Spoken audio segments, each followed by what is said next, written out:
Tag TV, and Tag Radio. Technology now has a voice of innovation and information. Get it on www.tagtvonline.com. The ability to determine your absolute location, the capability to determine relative movement, to calculate local velocity and orientation, the ability to synchronize clocks to exacting standards that will enable time transfer, critical now in large companies and observation systems, but tomorrow possibly for human transport, enabling researchers to explore the atmosphere, ionosphere, and gravity field. Not so far out when you realize it all begins as you head out in the morning, hot cup of coffee in hand, ready to transform from human to road warrior. The road traffic marketplace, the precise location of a vehicle, person, or other asset to record the position of that asset at regular intervals. Greetings, everyone. It's Tuesday, October 7, 2008, and this is Tech Talk with Technology Association of Georgia President Tino Mantella. I'm your guest host, Frank Baia. Data loggers, data pushers, and data pullers.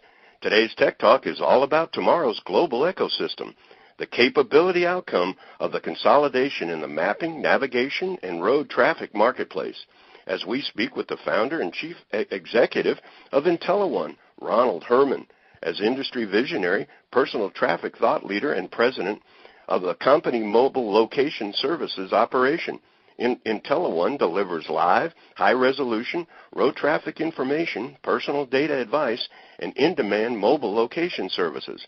Ronald drives the strategic direction for the company and interacts with top market and industry leaders in the exploration, development, and implementation of consumer privacy and road traffic resolution initiatives. His hands-on experience in advanced transportation and wireless communication technologies has taken IntelliOne from early innovator to leader in commercializing solutions globally and in the enablement of strategic relationships with both supply and demand-side industry leaders. Up to the road traffic control tower is industry leader in both profit as well as intellectual capital contribution to the likes of General Motors, Ford Motor Company, Dow Chemical, Coke, Bell South, and beyond. Tech Talk explores the future of the global ecosystem technology with IntelliOne founder and CEO and industry thought leader, Ronald Herman. Ronald, welcome to Tech Talk. My pleasure. Good morning. Well, I was watching a show the other day, and they were talking about computer chips being so small now that they were going to actually be able to paint cars with computer chips, and the entire outside of a car would be basically a computer that would allow for monitoring the likes of which you'd see at an airport when people are going at each other without roads and without lanes. They just simply would avoid each other because of the computer aspects of it. This industry has probably just about unlimited potential. Let's start, I guess, right at the foundation. There are a lot of companies, I guess, in addition to IntelliOne, that claim to be the source for this kind of thing for traffic. But can you describe the different types and sources for traffic? Absolutely. In fact, I think the simplest way to kind of break down the traffic ecosystem is if you consider it into kind of two different fashions. One is observed, and the other is measured. And observed, if you think about what observational traffic information, the main sources to date are predominantly the cameras that we see mounted along the road, helicopters from news and radio stations, and even you and I as drivers calling, star 72 to report an incident. Mm-hmm. So those observational type data and information is really good about the infotainment value, about what's happening. And then there's the measured side, which is really more the scientific side in the approach. And those are formed by sensors in the roadway, whether that's a private company like traffic.com or our state tax dollars going to work through Georgia DOT and other transportation departments. And then we have the probes in vehicles approach, which is basically us. And as you mentioned, there are other companies outside of IntelliOne who actually use probes in vehicles, and in our case, those probes could be cell phones or GPS devices. We just happen to be the only company that can accurately report both city, street, and freeway level information about speed and travel times. Some of what I'd like to talk about is where this ultimately is going to go, but I think we need to get a grip on where it is today. Certainly we're all familiar with GPS systems. I don't know how many of us could live without them, but GPS and location-based services, they're all generating all the market buzz. What's your experience with, and maybe some thoughts in terms of the observation overall and where it's going of these GPS services? That's a good point. So interestingly, if we kind of take a step back and look at the marketplace from kind of a global perspective, if you think about it, what really was the catalyst, especially here in the U.S., was the E911 mandate that said if somebody calls 911 from their mobile phone, the operators have X seconds and with X degree of, or Y degree of accuracy must locate those phones and pass that information along to the respondents, first responders. So basically that federal government mandate, which is actually great for all of us as consumers, it really forced the operators to go in one of two directions to be able to locate our phones. One is like the handset-based, or the phone itself, where it looks at the GPS and says, this is where I am, and reports it up. Or in some instances, like T-Mobile and AT&T and other operators like them around the world, it's a network positioning system that happens within the network itself. Nothing goes on the phone, meaning no GPS. So with that experience, it's kind of helped evolve location-based services as a whole. And if you look at early adopters from the U.S., companies like Verizon with their VZ Navigator product, and Sprint has its variety of GPS products, that's really, we can only point to the roots of the 911 mandate. But that 911 mandate doesn't exist outside of the U.S. for the most part. There are different flavors being explored, but in Japan, for example, which, by the way, is a much more sophisticated market, navigation and gaming and mobile phones being used for payments is commonplace. And so, if you look at the different types of markets and the use of GPS, we're just a little bit behind the global economy. The other day I heard the term communications as a service, like software as a service. And right now there's a lot of play in source to consumption, where the enterprise now is trying to bundle their staff, their vendors, and their customers all together. I'd imagine that this whole concept is going to play a major role in being the geosystem or ecosystem behind even what we're playing around with now when we talk about social enterprise networking. Oh, without a doubt. Without a doubt. Let's talk a little bit about the handset market. You pointed out a couple of things, but it obviously has exploded. It seems like new players jump in just about every so often. Last year, like Apple and the iPhone, they've literally changed the marketplace. I think you would agree. There are also mobile applications being announced almost daily. Give us a little detail about the impact on consumers as it relates to all of this new technology being introduced so rapidly. Well, I think for us as consumers, you're exactly right, by the way, Frank. The iPhone is, I think most industry analysts will agree, it really was the game changer for a lot of reasons. And it goes beyond just a really cool interface that's, quite intuitive. If you look at the marketplace, what Apple and iPhone has done basically is really, they've served as the catalyst to open up the mobile networks to a certain degree, meaning that it's no longer you must buy your phone from the local company store, and I'd say which, by the way, is not the case in most other countries. Still very much commonplace here in the U.S. And in Canada. But for the most part, outside of North America, you really buy the phone from a variety of sources, and then you select your operator, your mobile partner. So the iPhone has done basically in the U.S. market is said, people want the phone. In the case of the AT&T relationship, it's a requirement, of course, to operate today on that network, purely from a business terms perspective. But users are finding that this is really a new way to communicate. And what's happened is the follow-ons, they're being called the iPhone wannabes, but they're really actually power-packing quite a punch. And if you look at what's coming down the pipe from a handset and a mobile phone perspective, we've got the recently announced T-Mobile G1, the Google phone, which, by the way, Google is clearly another key indicator of what's going to happen in the mobile market. We'll talk about that later. And then, the big players, of course, Motorola now is jumping on. You may have seen the announcement. They'll be having, they've, I think, put 350 staff members now towards Android development, Google's platform.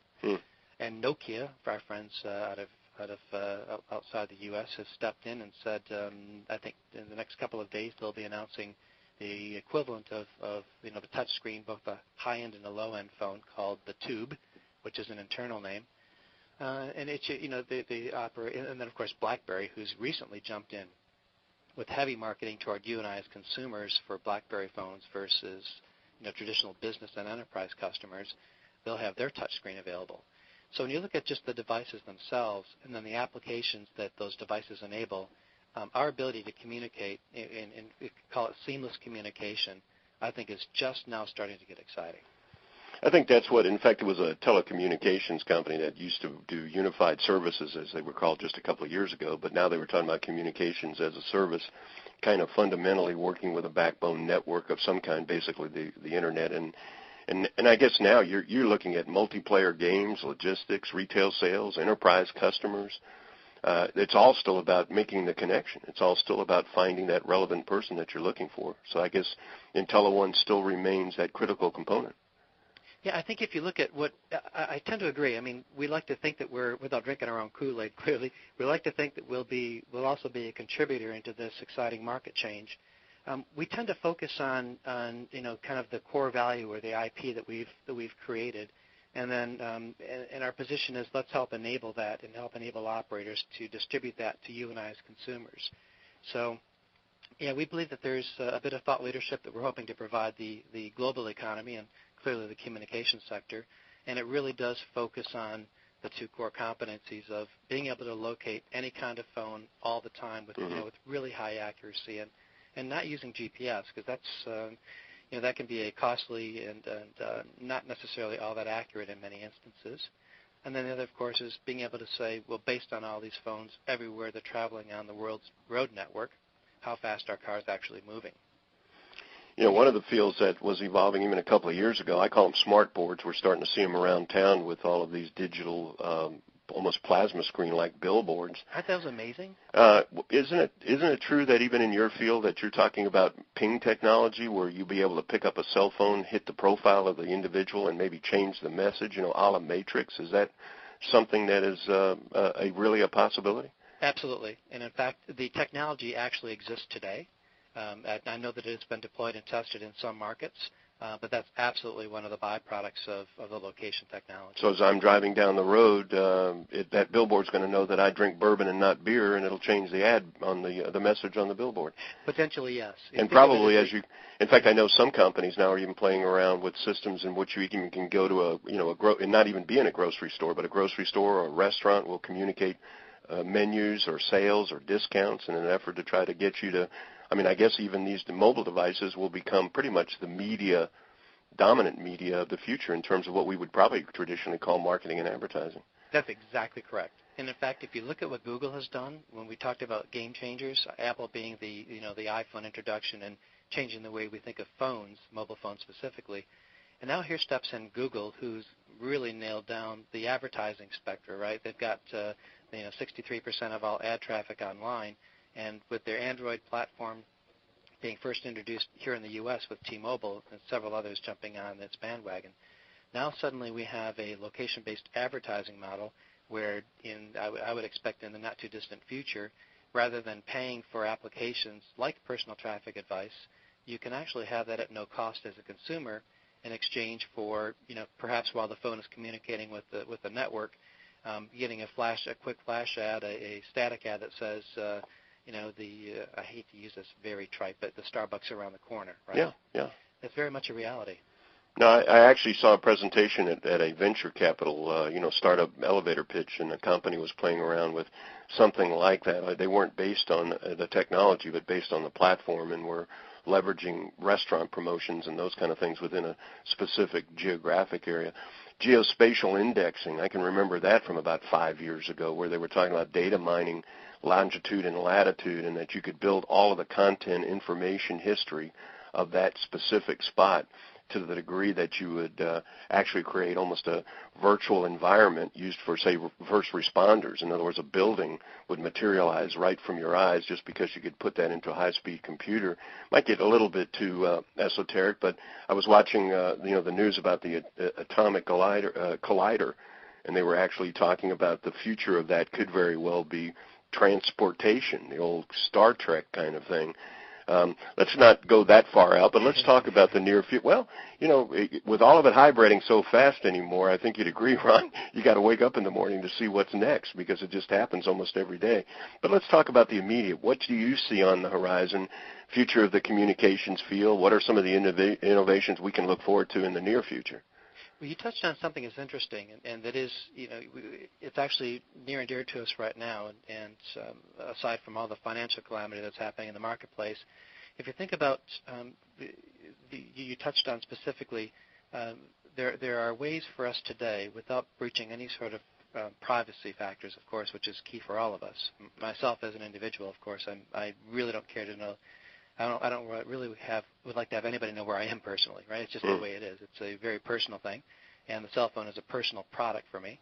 But in mass form, there are technologies, including one that we've developed, that helps entities like the Department of Homeland Security and even FEMA to a greater degree identify, think of it as like a hotspot or a heat sink map of where all of the active phones are at any given time at the exact moment in time.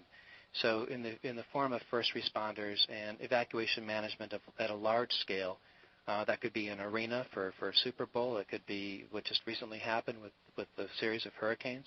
All that information is actually readily available and easy to digest for systems to be able to basically present that to first responders and say, there is a collection of people and relatively their phones that are in this certain pocket, and they're going to need assistance immediately based on weather, based on whatever the climate might be. And that is technology that I think that is on the forefront that will help us, just shy of the transportation, right? Well, you've got Scientific Atlanta and Telepresence and some of the hologram playing around that they're doing. I know we do a lot of new media. Even in the field of new media, they talk now about 5 screens, as far as delivery devices are concerned. Maybe mention a little bit about that. What are some of the new devices? Are we going to be basically an iPhone, BlackBerry type of an appliance pretty much for the next few years, or is there going to be maybe some other kind of Bluetooth device or something like that? Well, I'll tell you what's interesting. You just touched on one of the companies, Scientific Atlanta. They're also one of the partners that we're working with, Georgia Tech. They've got a research institute based in Athlone, Ireland, who's working on an IPTV interface, and you mentioned the 5-screen strategy. So if you kind of take a step back, and even though this is clearly a technology discussion, but as a consumer and think a day in the life of what kind of information I need throughout the day and how I'm going to receive it, and then you start thinking about a common IP backbone. So you start with your hot cup of coffee in the morning. You might be watching your favorite news program or other television morning show, and I'll put it in the context of the U.S. market. So think of us having UVerse, AT&T's IPTV set-top box in our home and listening to or perhaps even getting ready for work, glancing over and watching the CNN talk about the recent Wachovia situation. And in the upper right-hand corner of the screen are a couple of little bubbles. One is green and one is red. That indicates the traffic that's on your route from your home to work, as an example. Mm-hmm. You don't do anything to it. I mean, basically it's sitting up there in the upper right-hand corner. It's all controlled from a server that treats your TV interface no different than the interface on your mobile phone or that in the nav screen in your car Sure. or your desktop monitor. So if you kind of look at what applications are going to be useful across and the kind of information we consume, it starts in the morning with the TV interface. It extends to your mobile phone as you move throughout the day, and as you're in and out of your vehicle, depending on your type of work. It all needs to be. It will be, and it is starting to become a seamless transition where it's completely proactive. You don't have to push a button or activate anything, and for the most part, you control how you digest that information, all the way through when you lay your head on the pillow back at the end of the day. So that kind of cross-screen, multi-screen strategy for delivering information, common information, and the most common that we can think of course, is news, weather, traffic. It's the common, those are the sound bites of the day, right? Well, but the other side of it is that obviously you can see the repurposing of that same concept or application to so many aspects of the way you'll be living your life in the future. Let's talk a little bit, I guess, bottom line for our listeners. How does IntelliOne make money doing this? Who do you sell to, and what are some of the services you provide?